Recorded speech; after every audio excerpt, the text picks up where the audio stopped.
Ces abeilles sont les fidèles gardiennes de sa santé, toujours à portée de main sur le seuil de la maison. Marie Spioche puise dans sa ruche comme dans une armoire à pharmacie. L'acupuncture par les abeilles a vaincu sa sclérose en plaques.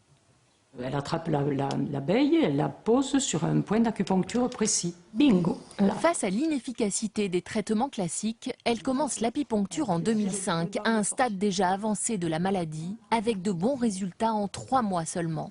J'avais une forme de sclérose en plaques particulièrement douloureuse.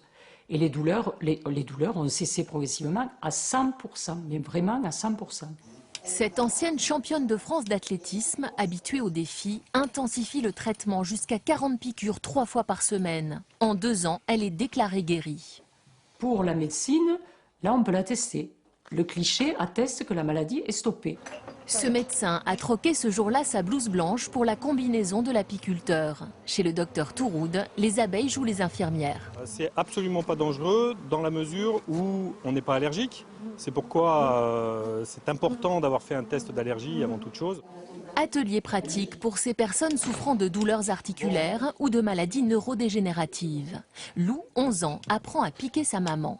Grâce aux bons soins de René, Denise, malade de Parkinson, a pu arrêter les anti-inflammatoires. Même si ça pique, même si ça brûle, le venin d'abeille semble bien apaiser les douleurs. Je suis mécano et j'ai des problèmes comme les tennisman. J'ai des problèmes au coude, au tendon. Et bon, je me suis fait soigner autrement, ça ne fonctionnait pas et là, en fait, ça fonctionne. Vous avez quel bienfait?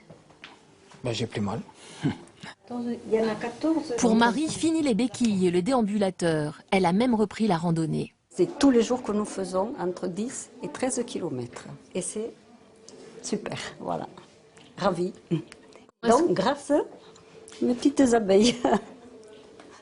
200 piqûres par jour, traitement de choc contre la polyarthrite de cette patiente chinoise.